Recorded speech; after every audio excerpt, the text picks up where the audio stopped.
Bonsoir à toutes et à tous, heureux de vous retrouver pour la tranche info en direct sur votre antenne Canal 10 Télévision avec au programme de cette soirée Info 10, le journal local et régional qui sera suivi du Focus, une heure de débrief sur l'actualité locale. En troisième partie, vous retrouverez Yves-Lise Boissé pour ses politiques et ce soir elle recevra Jean Bardaille, le nouveau maire de la ville de Morne-à-l'Eau. Mais pour l'instant, place à l'actu.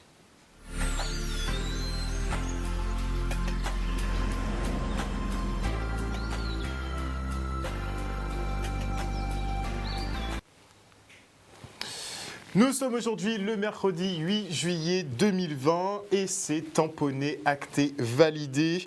Philippe Gustin n'est plus préfet de Guadeloupe. Le décret est paru aujourd'hui au journal officiel. L'ex-préfet qui est actuellement en Hexagone pour son affectation en tant que directeur de cabinet de Sébastien Lecornu, qu'il connaît très bien vu qu'il avait été son directeur de cabinet lorsque ce jeune homme était président du conseil départemental de l'Eure.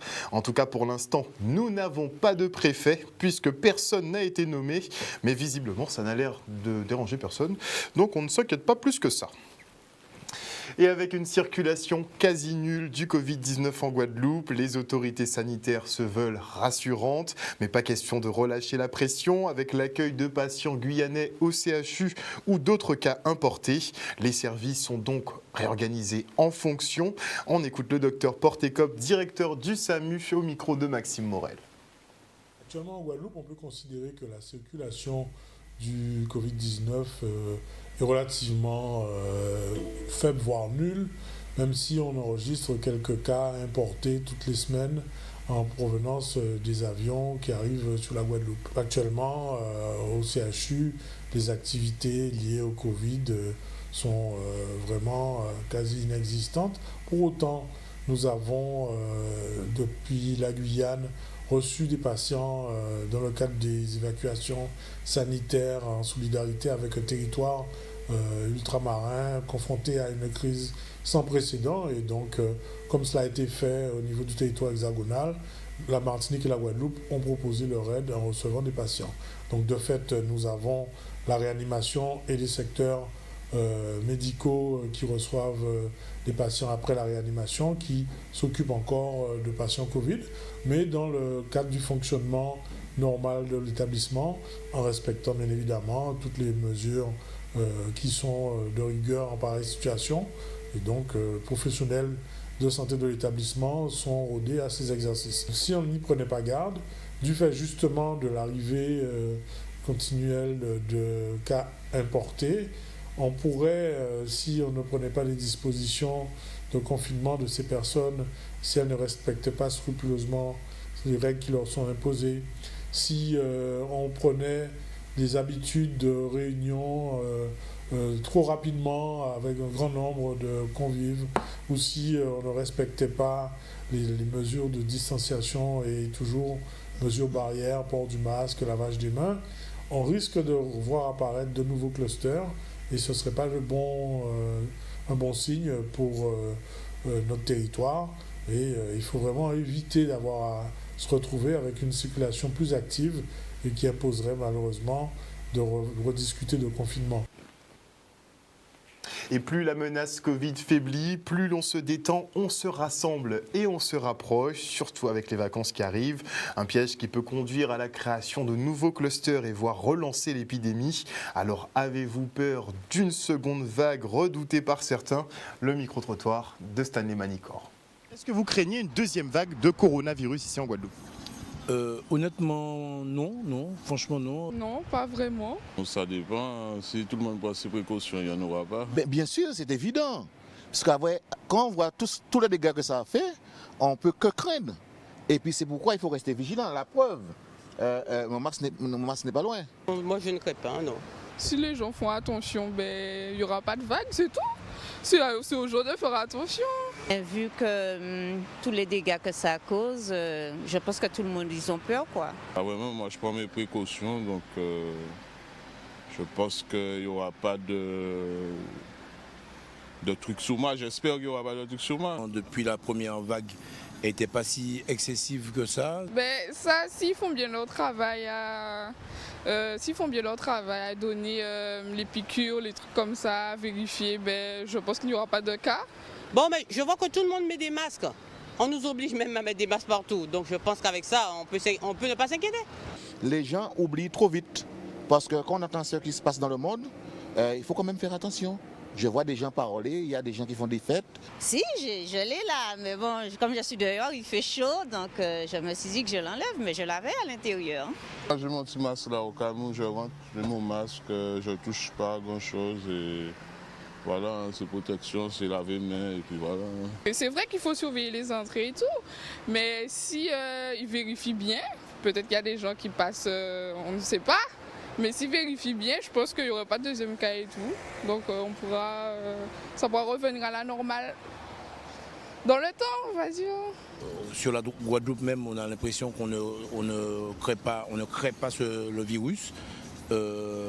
Mais bon, c'est vrai qu'il y a des vacanciers qui vont arriver. Même si les gens font les tests et puis ils arrivent ici, ils ne sont pas contrôlés. Ils ont cessé de passer, je crois, chez les gens. On peut dire tout ce qu'on veut, mais on a quand même été protégés. Il ne faudrait pas que ça soit gâché par les personnes qui sont irresponsables. Et il faut que tout le monde, que tout chacun soit responsable. Pour moi, je pense que quand même les gens prennent leurs précautions. On voit qu'ils ont très peur. Donc je pense quand même qu'ils prennent leurs précautions. Donc, bon. Prévenir vaut mieux que guérir. Donc il faut que les gens prennent conscience quand même, c'est une maladie qui tue les gens. Et si les gens n'ont plus peur de la mort, c'est quand même dangereux. Il faut que les gens prennent conscience qu'il y a encore un risque. Donc il faut qu'ils fassent attention. Et maintenant, je reçois Mike Mohandir, qui est ambulancier. Il représente finalement une des professions qui a été peut-être pas suffisamment acclamée pendant cette gestion de crise Covid-19.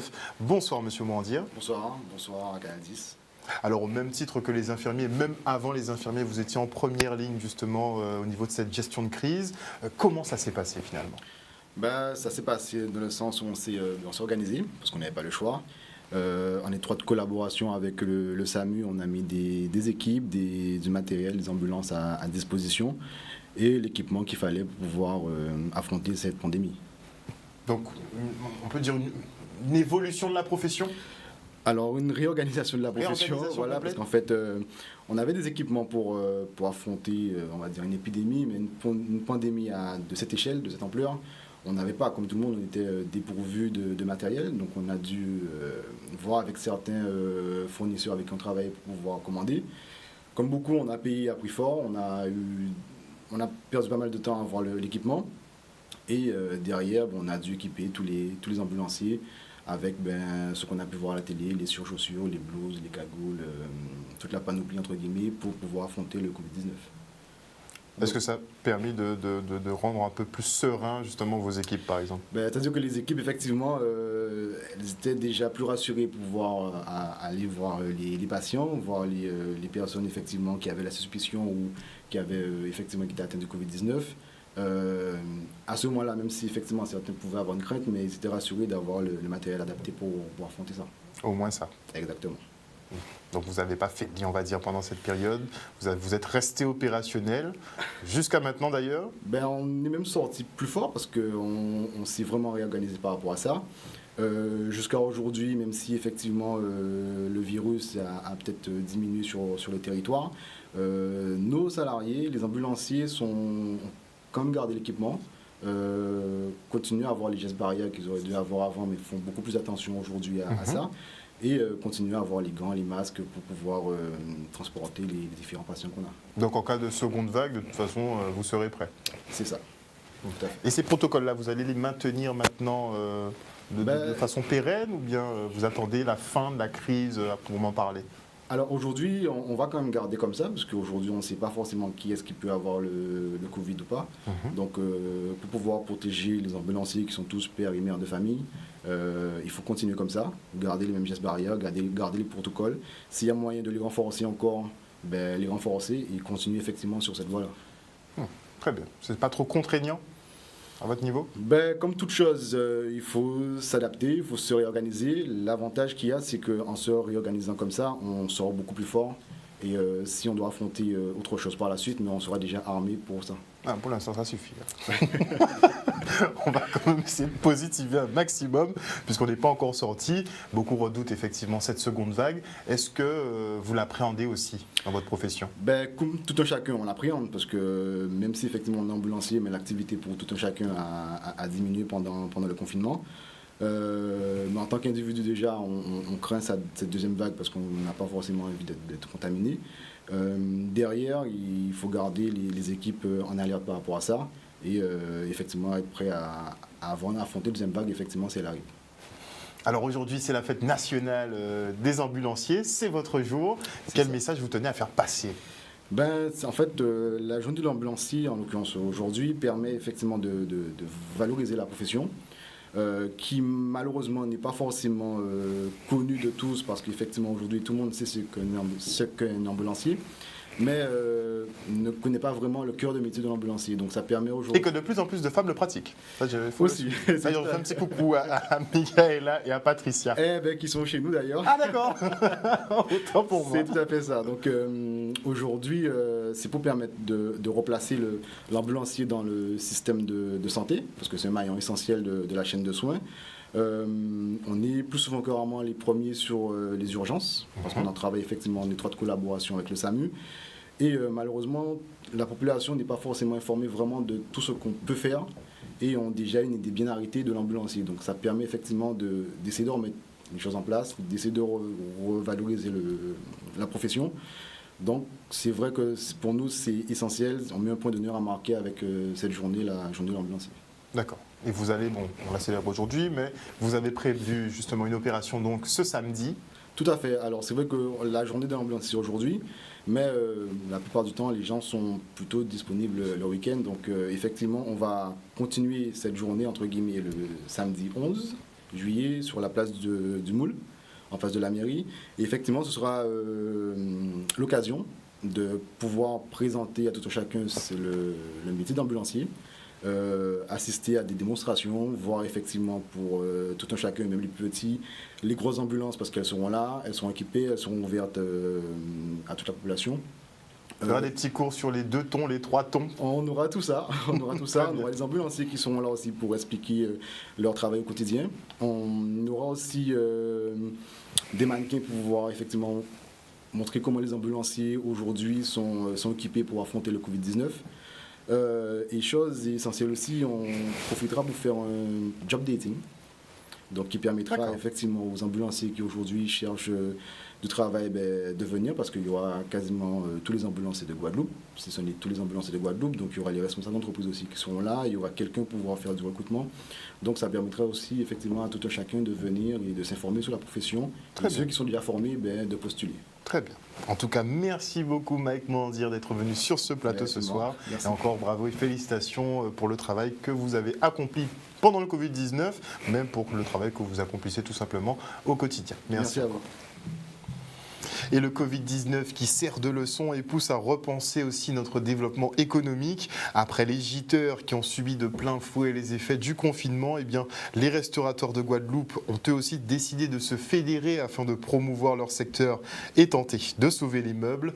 Un groupement présenté hier soir lors de la première assemblée générale à la maison départementale au Gosier. Le reportage d'Olivier Moradel. L'objectif de ce groupement, c'est de se fédérer pour représenter une force commune face déjà aux difficultés, mais pour développer des stratégies d'achat, de négociation avec les fournisseurs, de négociation avec les banquiers. Vous avez dû voir ce soir, on a réuni tout du beau monde, mais toutes les personnes qui étaient invitées ce soir avaient quelque chose à voir avec notre profession. C'était des gens avec qui on allait parler, qu'on allait discuter et qui vont maintenant nous écouter parce que nous sommes ensemble. Encore merci Widi, un paquet qui permet que tous les restaurateurs rassemblés, ainsi que parrain nous, Jacob Levarier, qui sans hésiter dit oui, qu'il parrain groupement là. La région est responsable du développement économique. Il est tout à fait normal que nous soyons présents aujourd'hui. Et M. Denis Céleste, qui est mon DGA économie, a décliné un peu les aides qui existent parce que c'est une association nouvellement créée, c'est une très très belle chose. Et je tiens à féliciter le président Widi Naïnan avec tous les restaurateurs qui vont adhérer à cette association, car comme ils le disent, comme je le répète depuis des années, ensemble nous plus forts. Nous avons un cabinet conseils. Ça veut dire que nous n'avons pas l'intention de mettre personne à côté. Ceux qui ne sont pas forcément en règle mais qui souhaitent le devenir, nos conseils vont les accompagner. L'idée c'est que c'est un beau choix de choisir de faire le métier de restaurateur. Donc nous encourageons tout le monde à le faire et à continuer parce que nous avons une belle mission, celle de vendre l'image de la Guadeloupe. Donc voilà. On va faire une lettre au ministre dans laquelle on va le solliciter face à la perte d'exploitation auquel nous avons tous été auxquels nous sommes tous concernés et nous allons faire en sorte de faire des démarches auprès des assurances. Voilà. Donc, il y en a beaucoup des actions. Ce soir, on a du travail pour au moins 2 ans. Il faut qu'aujourd'hui, que le Covid nous serve de leçon pour nous dire que plus nous allons nous associer pour réfléchir ensemble, pour prendre des décisions ensemble, on avancera. Donc je ne peux que féliciter cette association et nous serons à leur côté comme nous l'avons fait. Vous avez vu tout ce qui s'est passé à Marie-Galante, à la période des sargasses. Nous avons dû rencontrer chaque restaurateur pour pouvoir monter un dossier les accompagner. Aujourd'hui, avec cette association, en parlant d'anticipation, nous n'aurons de cesse de vous le répéter, une saison cyclonique, ça se prépare. Kit de survie, réserve, outils, argent liquide, stock d'essence doivent être constitués au plus tôt pour faire face à toutes les situations délicates. On commence nos mises à jour avec Christian Anténor Abazac, un expert des phénomènes naturels. Comment se préparer? La première chose, c'est de ne pas avoir peur. Nous sommes dans une zone tropicale, humide, et donc sensible aux cyclones, et nous n'avons pas à avoir peur de ce genre de phénomène parce que nous en avons l'habitude, et on va dire que c'est une culture locale, le cyclone tropical. La préparation, c'est la meilleure manière de résister à ça. À l'avance déjà, dès le mois de mai, il faut vérifier que sa maison est solide, sa toiture, ses ouvertures, portes, fenêtres, les volets, etc., et faire le nécessaire. Élaguer les arbres qui menacent, éventuellement la maison, qui pourraient tomber dessus, ou des branches ou des choses comme ça. Élaguer tout ce qui est fluide, c'est-à-dire les fils électriques, les lignes téléphoniques et tout ça sur sa propriété. C'est des choses à faire très tôt. Nettoyer les caniveaux pour éviter les inondations, etc. Nettoyer ses chéneaux, ses gouttières. Et à partir du mois de juin, tout ça, refaire les choses les plus fines, c'est-à-dire commencer à constituer à revoir plutôt son kit de survie, c'est-à-dire le compléter, le vérifier, le compléter. Kit de survie qui est important pour les tremblements de terre aussi, donc toute l'année, puisque la saison des tremblements de terre c'est toute l'année, mais c'est la même chose pour les cyclones. Donc d'abord de l'eau potable à boire, 3 litres d'eau minimum par jour par personne, alors 2 litres au minimum par jour par personne. Attention à l'eau, si jamais on stocke des légumes secs, des salaisons, la morue, les culs de cochon et tout ça, prévoir l'eau ou le riz ou les pâtes, prévoir l'eau de cuisson également, en plus de l'eau potable pour cela. Donc il faut faire attention à ces ingrédients qui sont secs. Mais il faut en avoir évidemment, mais sinon les conserves c'est le meilleur moyen. Des sardines, des cassoulets, des lentilles saucisses, en fait tout ce que vous imaginez comme conserve. L'avantage des conserves c'est que ça se mange tout cru sans avoir à réchauffer. Alors que des pâtes ou du riz, vous êtes obligé de faire cuire. Il faut avoir de l'éclairage électroportatif ou bougies ou chandelles ou lampes à pétrole de manière autonome, des piles de rechange pour ces éclairages électroportatifs, de même que un poste de radio ou des postes de radio à pile ou en tout cas secourus qui permettent d'avoir les informations pendant la période cyclonique, pendant le cyclone éventuellement. Il faut prévoir un minimum d'outillage, marteau, clou, contreplaqué, tout ça selon le type de maison dans laquelle on habite. Prévoir un petit peu d'argent liquide à ce moment-là, plutôt vigilance orange, lorsqu'on a vigilance orange. Prévoir faire le plein de ces véhicules et de ces machines de jardin, genre tondeuses, etc. Toujours en vigilance orange au moment où le phénomène arrive. Et si certains s'apprêtent à chasser des cyclones, d'autres se préparent à partir chasser tout court. La Fédération départementale de Guadeloupe est d'ailleurs en pleine période de validation des dossiers qui augmente chaque année avec de plus en plus de femmes inscrites. Un regain d'intérêt pour cette activité qui, selon les pratiquants à leur décharge, aide à la sélection naturelle du gibier ou encore à sa non-consanguinité. Regardez. Vous êtes à la Fédération départementale de la chasse de la Guadeloupe, à l'Ibem Caribé, sous Abîme. où nous sommes en pleine période de validation qui a commencé depuis le 22 juin. En Guadeloupe, nous chassons surtout des gibiers, des oiseaux. Gibier à plume, on n'a pas de gibier à poil. Donc c'est le ramier à cou rouge, le ramier à tête blanche le chassé, mais il est interdit cette année. Nous avons aussi les tourterelles, la tourterelle à queue carrée, c'est-à-dire la tourterelle qu'on dit chez nous, tout au cou baril, ou la tourterelle de chez nous, elle est grise. Les tourterelles turques et barbaries, c'est-à-dire les tourterelles blanches qu'on voit. Et puis les griffes. Donc la grosse griffe, la griffine. La griffe à jaune, elle n'est pas autorisée cette année. Il faut être âgé de au moins 16 ans, révolu, passer le permis de chasser. Donc là, ceux qui ont 16 ans, c'est-à-dire qu'ils sont encore mineurs. Donc à ce moment-là, il faut une autorisation parentale. Mais à partir du 18 ans, on est majeur. Donc là, pas besoin d'autorisation départementale. Chaque année, nous avons plus de, disons, entre 80, 90, 100 nouveaux chasseurs. Et dans des femmes, de plus en plus qui sont... la quantité de femmes sont de plus en plus importantes. Chasser, c'est une activité, moi je dis c'est une activité noble, c'est un plaisir, on se détend, on est en amour avec la forêt. Des fois aussi on écoute le gibier, rien que d'écouter le gibier, le cri du gibier, ça crée un certain plaisir. Et puis fuir la civilisation qui est de plus en plus dense. Moi je dis le plus gros ennemi du gibier, c'est la déforestation, c'est les habitations. La chasse, c'est une activité naturelle. Si nous existons aujourd'hui, nous humains, c'est parce qu'il y a eu la chasse. Deuxièmement, la chasse a ses raisons d'être. Parce que nous aidons à la sélection naturelle du gibier. C'est-à-dire que le gibier qui est là, qui est jeune, mais le plus souvent, il a tendance à connaître parfois des instincts, il peut fuir, il peut ne pas. Donc ça va permettre une régénération du gibier, ça crée qu'il y ait la non-consanguinité. Deuxième chose, en même temps, nous aidons aussi par la chasse, nous aidons aussi à moins d'accidents. C'est vrai que comme dans toute coopération, il y a de la mauvaise graine. Donc il y en a des chasseurs qui ne respectent pas, mais un bon chasseur, il doit ramasser ses douilles, il doit ramener vers la ville ou vers la civilisation tout ce qu'il a amené en forêt. Un vrai chasseur qui se respecte la nature, respecte le gibier. D'accord. Le gibier abattu, il doit le tuer, il doit le mettre dans sa gibecière et arriver à la maison. Soit il est déplumé, ou encore il est mis au congélateur. Le gibier ne doit pas se vendre. Et il doit respecter aussi la vie animale, c'est-à-dire un gibier ne doit pas souffrir. Il est tombé vivant, on doit le tuer. Et après avoir rendu visite aux chasseurs du département, nous sommes partis à votre rencontre, voir ce que vous pensez de cette activité détente en phase avec la nature. Le reportage de Noémie Abissure et Michel Depape. Chasse! Parce qu'on continue de chasser en Guadeloupe. Bien sûr.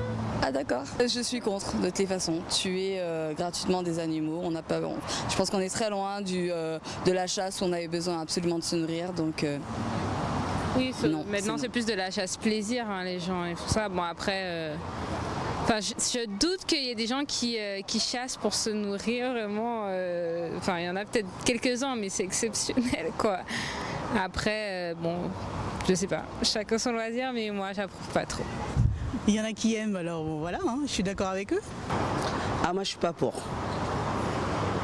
Pourquoi ? Parce que on a besoin des bêtes comme tout. Il faut garder la nature, préserver la nature.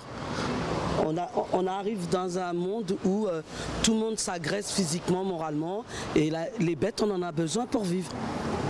Je suis pas pour. Pourquoi ? Il y a d'autres moyens de consommer, je trouve. Personnellement, je suis chasseur, donc oui, j'apprécie. Mais j'avoue que fermer la chasse quelque temps, ça serait pas une mauvaise idée quand même. Pourquoi ? Parce que le gibier commence à se faire rare.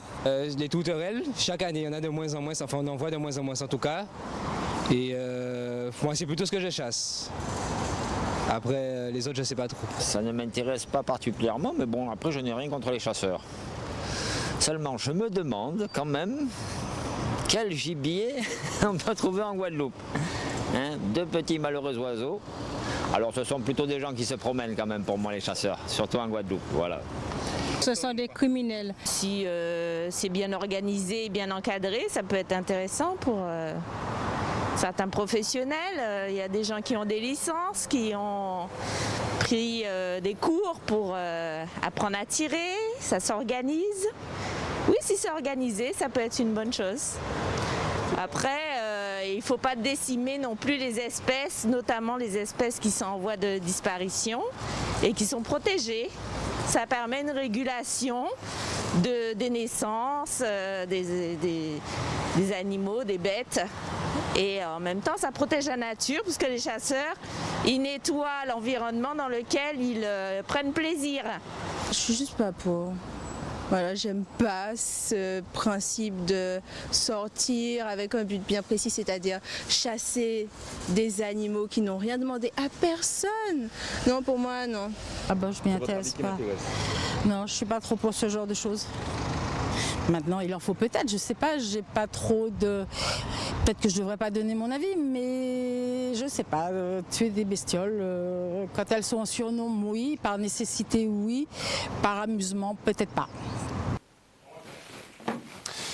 Voilà, chers téléspectateurs, nous sommes arrivés au terme de cette édition et avant de se quitter, justement, eh bien, je vous invite à vous rendre sur le Facebook de Canal 10 Télévision et aux alentours de 15h, vous trouverez justement une interview que j'ai réalisée avec Maître Gladys Démocrite. La version intégrale est beaucoup mieux, donc je vous invite à aller sur le Facebook et là, justement, elle nous fait des révélations sur du harcèlement sous fond de racisme et de misogynie au sein de la police nationale de Guadeloupe.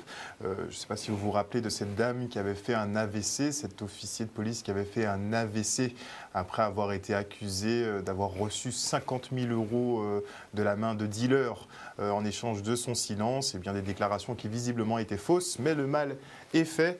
Et donc Maître Démocrite représente plusieurs policiers, dont cette dame, qui sont victimes de harcèlement et de propos racistes et injurieux de la part d'un de leurs capitaines. Voilà, chers téléspectateurs, le journal est terminé comme je vous le disais. Merci pour votre fidélité. N'oubliez pas que sur Canal 10, vous faites l'information que nous diffusons. Le journal local revient demain à 18h30. On passe une excellente soirée à l'écoute de nos programmes. Et d'ailleurs, demain c'est jeudi. Et le jeudi, vous le savez, c'est Anthropologie. On se retrouve demain. Ciao.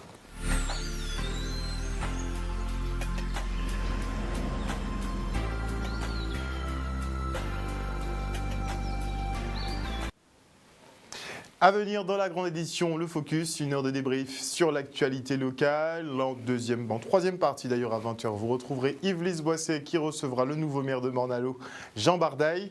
Et avant la coupure pub, eh bien je dis bonsoir à Elle s'appelle Tessa, bonsoir à Liliane Campbell, bonsoir à Mieli Pops, bonsoir à Génès Boule, bonsoir à Madly Congré, bonsoir à Marie-Hélène Borès, bonsoir à Odile Zingilé, bonsoir à qui d'autre, bonsoir à El Carino Valentino Cardona. Bonsoir à vous tous. En tout cas, merci à vous qui nous suivez sur les réseaux sociaux, mais aussi en direct à la télévision. On se retrouve tout à l'heure.